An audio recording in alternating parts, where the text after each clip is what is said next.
están? Bienvenidos a esta nueva edición de Informe Diario. Mi nombre es Carla Chocano. A continuación revisemos nuestros titulares.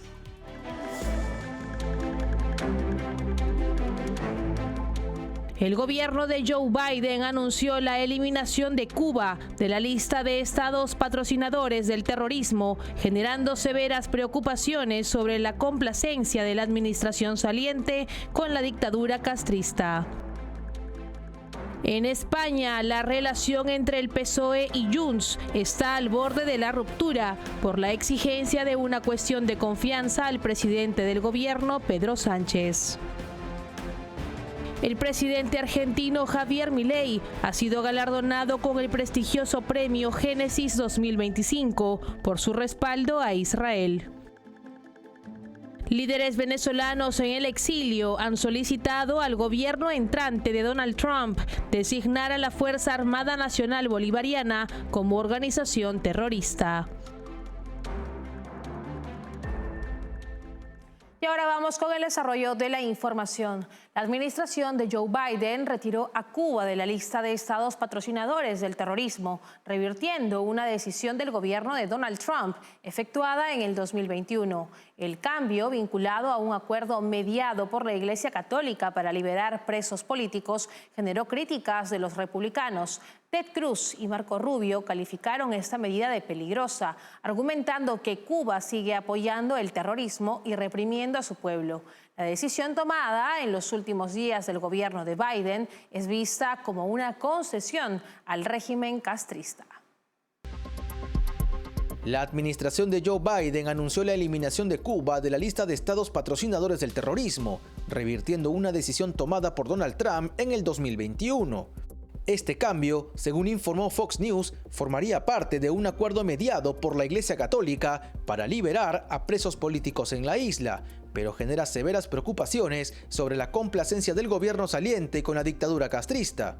En su certificación, Biden argumentó que el gobierno cubano no ha apoyado actos de terrorismo internacional en los últimos 6 meses y ha garantizado que no lo hará en el futuro. Esto pese a que el gobierno ya ha fracasado en negociaciones similares con Venezuela, que prometió un retorno a la democracia y ha violado flagrantemente dicho acuerdo. La decisión ha desatado una fuerte reacción de figuras políticas republicanas. El senador Ted Cruz calificó el movimiento como inaceptable y aseguró que el régimen cubano continúa fomentando el terrorismo. Cruz prometió trabajar con Donald Trump para revertir esta medida, afirmando que dañará la seguridad nacional. Por su parte, el senador Marco Rubio también criticó la medida, recordando que Cuba ha sido refugio de terroristas y mantiene relaciones con países como Irán y Corea del Norte. Rubio destacó el heroísmo del pueblo cubano en su lucha por la libertad y lamentó que este tipo de decisiones puedan debilitar ese esfuerzo. Esta medida podría ser interpretada como una concesión a un régimen que aún reprime a su población y apoya actividades desestabilizadoras en la región, además de ser una jugada que ocurre en los últimos días de un gobierno duramente criticado y con grandes fracasos geopolíticos. Y en otras noticias, TikTok ha anunciado planes para desactivar su aplicación en Estados Unidos a partir del próximo domingo, en caso de que entre en vigor la prohibición federal de la plataforma, según reportó el medio de comunicación The Information. Esta medida sería implementada a menos que la Corte Suprema intervenga para bloquear esta ley. El cierre propuesto por TikTok iría más allá de lo exigido por la legislación, la cual prohíbe únicamente nuevas descargas de la aplicación en las tiendas de Apple y Google, permitiendo que los usuarios existentes continúen utilizándola por un tiempo limitado. Sin embargo, bajo el plan de la compañía, quienes intenten acceder a la app se encontrarán con un mensaje emergente que los redirigirá a un sitio web con información sobre la prohibición. El presidente Joe Biden firmó en abril del año pasado una ley que exige a ByteDance, la empresa matriz china de TikTok, vender sus activos en Estados Unidos antes del 19 de enero del 2025 o enfrentarse a una prohibición nacional. La empresa ha intentado retrasar la implementación de esta ley, esto pese a preocupaciones sobre seguridad nacional por la relación entre la empresa y el gobierno de China, bajo el Partido Comunista Chino. La utilización de datos y posible injerencia de un país extranjero es la que motivó un consenso multipartidista para exigir la venta de TikTok y liberarla del control gubernamental chino. Ahora la empresa ByteDance intenta ejercer presión para revertir esta situación. Sin embargo, Estados Unidos se ha mantenido firme y quedará por ver si se llega a realizar tal prohibición. Por su parte, el senador Marco Rubio, designado por Donald Trump como secretario de Estado, presentó su visión sobre la geopolítica global, criticando duramente a China por sus tácticas desleales. Además, Rubio denunció las acciones de Rusia, Irán y Corea del Norte y reafirmó su compromiso con una política exterior centrada en los intereses nacionales de Estados Unidos. El senador cubano-americano Marco Rubio, designado por Donald Trump como secretario de Estado, compareció ante el Senado este miércoles, presentando su visión sobre el panorama geopolítico y los desafíos globales. En su discurso, Rubio acusó a China de haber mentido, engañado, hackeado y robado para consolidarse como superpotencia, todo ello a costa de Estados Unidos.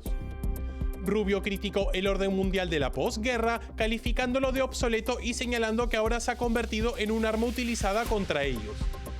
Argumentó que, aunque Estados Unidos permitió que el Partido Comunista Chino se beneficiara de este sistema, Beijing no cumplió con sus responsabilidades y obligaciones.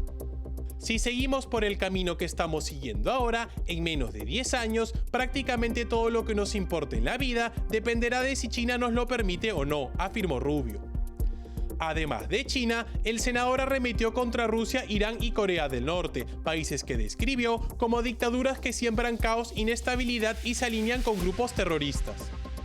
Rubio también abogó por una política exterior centrada en los intereses nacionales de Estados Unidos, destacando que muchas naciones actúan únicamente en beneficio propio. Su audiencia llegó en un momento crítico, justo después de que la administración saliente de Joe Biden retirara al régimen cubano de la lista de patrocinadores del terrorismo, una medida que Rubio ha criticado durante años. Como hijo de inmigrantes cubanos opuestos al comunismo, el senador ha sido un firme defensor de una política contundente contra los regímenes de Cuba, Venezuela y Nicaragua. Rubio, quien será el primer hispano en liderar el Departamento de Estado, buscará posicionar a Estados Unidos en un rol más pragmático y firme frente a las crecientes amenazas globales. Por otro lado, la OTAN lanzó la misión Centinela Báltico para proteger cables submarinos en el mar Báltico tras incidentes de sabotaje. El operativo incluye fragatas, aviones y drones marítimos para vigilar infraestructura crítica. Incidentes recientes, como daños a gasoductos y cables por barcos sospechosos, han aumentado preocupaciones sobre actividades rusas. Líderes bálticos y nórdicos reforzarán la seguridad nacional, mientras la OTAN advierte que no tolerará ataques a su infraestructura estratégica en la zona. El secretario general de la OTAN, Mark Rutte, anunció una nueva misión de la alianza para proteger los cables submarinos en el mar Báltico, una región donde los países han denunciado sabotajes que afectan su suministro eléctrico y comunicaciones. La misión llamada Centinela Báltico implicará el despliegue de fragatas, aviones y drones navales para salvaguardar la infraestructura crítica y permitir acciones contra barcos sospechosos de representar amenazas a la seguridad. Rutte destacó que este operativo responde a un aumento de incidentes en la región, como el caso de un petrolero confiscado por Finlandia que se sospecha causó daños a cables de telecomunicaciones y un gasoducto en el Báltico. También se mencionó el barco chino Ji-Peng 3, detenido por buques de guerra daneses tras ser vinculado con daños a cables en la zona. Estos incidentes han incrementado la preocupación sobre la posible actividad rusa en la región. La misión Centinela Báltico contará con una amplia gama de activos, incluidos drones marítimos para mejorar la vigilancia y disuasión. Finlandia y otros países han demostrado que es posible detener a los barcos que causan daños, como ocurrió con el Eagle S. Sin embargo, el primer ministro polaco Donald Tusk y el presidente finlandés Alexander Stubb han señalado la necesidad de evaluar las opciones legales para actuar contra barcos fuera de las aguas territoriales de los países. La preocupación por la seguridad de la infraestructura crítica en el Báltico también incluye la protección de los gasoductos y cables submarinos, esenciales para las comunicaciones y transacciones financieras globales. Con más de 2.000 barcos cruzando el Báltico cada día, los países de la región buscan enviar una señal disuasoria clara a los posibles atacantes.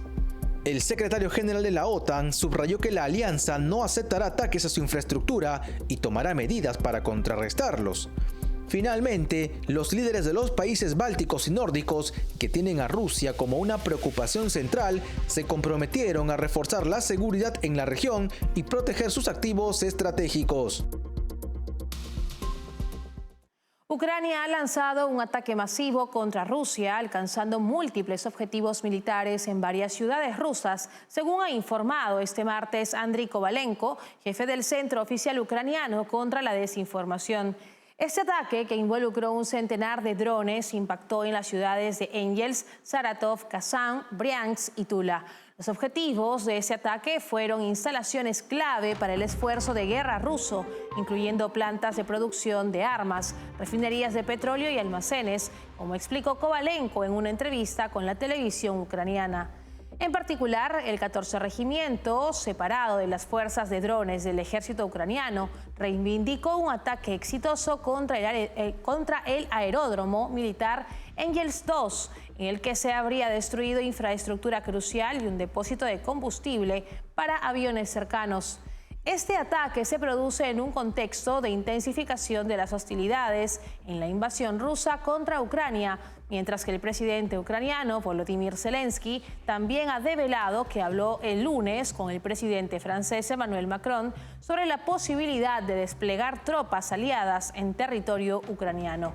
Esta medida se consideraría como una estrategia para presionar a Rusia a la paz, aunque la propuesta ya fue rechazada el año pasado por la mayoría de los países europeos. El ataque con drones refleja el continuo enfoque de Ucrania en dañar las capacidades militares de Rusia, mientras que la situación diplomática sigue siendo tensa, con esfuerzos por parte de Ucrania para lograr apoyo internacional en su lucha contra la agresión rusa. Con esta información cumplimos con la primera pausa del programa. Volvemos con más enseguida. Café Sombra de Pino. Un café diferente que crece a la sombra de pinos en Villarrica. Ya lo saben, Café Sombra de Pino. Un café premium al alcance de todos.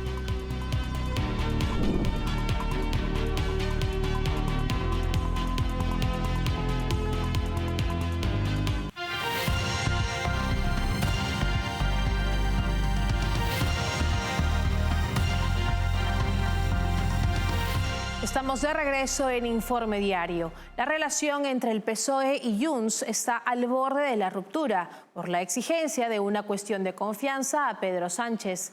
Junts advierte abandonar el diálogo, lo que pone en riesgo la gobernabilidad en España. La Moncloa rechaza la demanda, alegando que es una prerrogativa del gobierno. Sin el apoyo de Junts, Sánchez enfrentaría obstáculos para aprobar presupuestos y otras iniciativas clave, revelando el poder otorgado a un partido minoritario y la inestabilidad política resultante. En España, la relación entre el PSOE y Junts se encuentra al borde de la ruptura, tras la insistencia de los independentistas catalanes en que Pedro Sánchez se someta a una cuestión de confianza. La Moncloa, decidida a bloquear la iniciativa, enfrenta la advertencia de Junts de abandonar el diálogo. Esta tensión pone en peligro la gobernabilidad en España, situación provocada por el propio Sánchez al negociar con Junts votos para mantenerse en el poder a cambio de amnistías y medidas que ponen en peligro el Estado de Derecho español. Junts sostiene que la negativa de Sánchez a permitir la cuestión de confianza representa la ruptura definitiva de la confianza entre ambas partes. En la Moncloa, el rechazo se justifica argumentando que esta herramienta es prerrogativa del gobierno y no puede ser utilizada para presiones políticas. A pesar de la postura firme, fuentes del PSOE han intentado medir la seriedad de las amenazas de Junts. Si bien el Ejecutivo minimiza la gravedad del conflicto y lo califica como un juego de presiones, las consecuencias podrían ser significativas. Sin el apoyo de Junts, Sánchez se enfrentaría a dificultades para aprobar iniciativas clave como los presupuestos generales, la reforma de la ley de extranjería o medidas en materia de vivienda. Además, quedaría en pausa la negociación para reconocer el catalán como lengua oficial en la Unión Europea. Esta situación revela el poder que Sánchez le ha dado a un partido minoritario para poder seguir en el poder. De esta manera, el presidente del gobierno español ha puesto en peligro el Estado de Derecho y además la propia gobernabilidad del país. Por otro lado, el presidente argentino Javier Milei ha sido galardonado con el prestigioso Premio Génesis 2025 por su respaldo a Israel, según anunciaron los organizadores. Este reconocimiento, dotado de $1 millón, destaca logros profesionales, contribuciones a la humanidad y compromiso con los valores judíos. En su primer año como presidente, Milei se comprometió a trasladar la embajada argentina a Jerusalén, apoyó a Israel en foros internacionales como Naciones Unidas y prometió justicia por los ataques a sitios judíos en Argentina durante la década de 1990.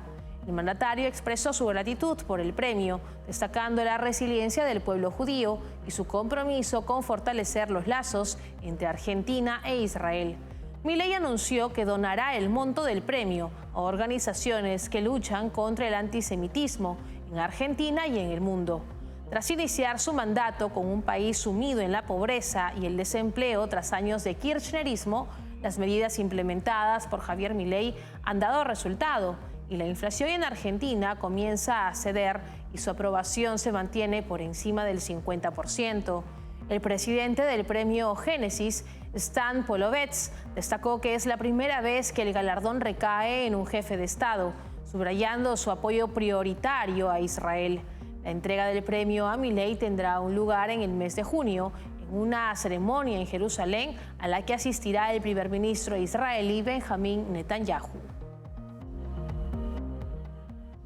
Y ahora les contamos que líderes venezolanos en el exilio han solicitado al gobierno entrante de Donald Trump designar a la Fuerza Armada Nacional Bolivariana como organización terrorista, argumentando su complicidad en actividades desestabilizadoras y su rol en proteger grupos terroristas como Hezbollah y ELN.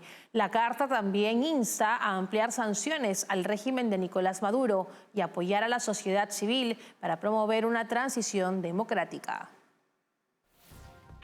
En un movimiento que busca ejercer presión sobre el régimen de Nicolás Maduro, líderes venezolanos en el exilio entregaron una carta a los próximos responsables de la política exterior del gobierno entrante de Donald Trump, solicitando la designación de la Fuerza Armada Nacional Bolivariana como una organización terrorista. Según el informe, esta propuesta tiene como objetivo salvaguardar la estabilidad del hemisferio occidental frente a las actividades desestabilizadoras del régimen chavista. La carta argumenta que durante los 25 años del chavismo, Venezuela se ha convertido en un refugio para grupos terroristas internacionales como Hezbollah y el Ejército de Liberación Nacional. Además, se destaca la expansión del Cartel de los Soles y del Tren de Aragua, este último con operaciones en 16 estados de Estados Unidos, lo que ha generado preocupación de seguridad interna. La solicitud también incluye recomendaciones como ampliar sanciones contra las redes financieras del régimen, designar a Venezuela como un estado patrocinador del terrorismo y coordinar con aliados internacionales para desmantelar redes de tráfico y terrorismo.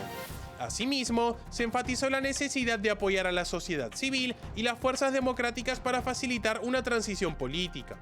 El magistrado en el exilio, Miguel Ángel Martín, señaló que esta designación podría tener implicaciones legales y económicas significativas y llamó a la Fuerza Armada Nacional Bolivariana a respetar la voluntad del pueblo venezolano. En paralelo, Maduro ha intensificado su retórica, afirmando que junto a Cuba y Nicaragua está preparado para tomar las armas en defensa de su soberanía. La propuesta busca que la administración de Donald Trump adopte un enfoque más firme hacia Venezuela, marcando un contraste con las políticas de la administración saliente. Es momento de separarnos por unos instantes. Volvemos enseguida con lo último. Café Sombra de Pino. Un café diferente que crece a la sombra de pinos en Villarrica. Ya lo saben, Café Sombra de Pino. Un café premium al alcance de todos.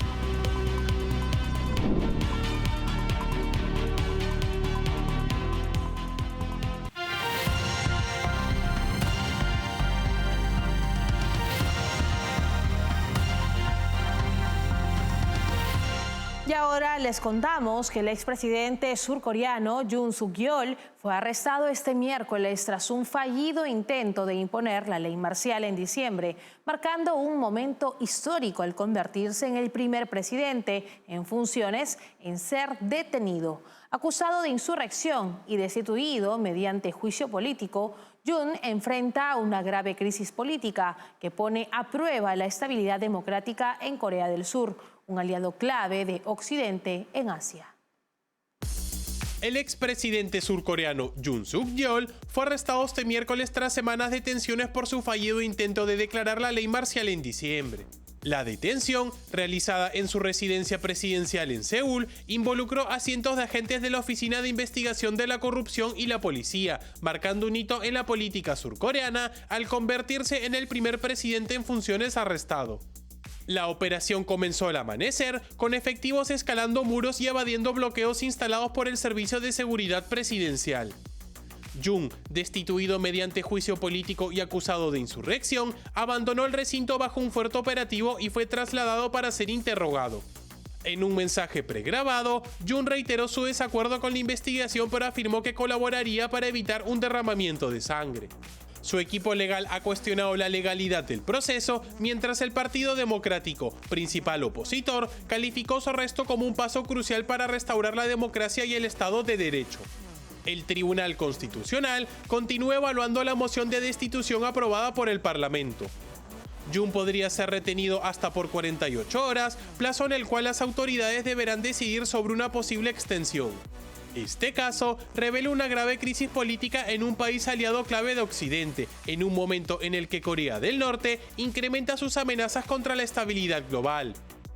La reestabilización de Corea del Sur es crucial para mantener el equilibrio en la región ante los embates del absolutismo de Kim Jong-un en el norte.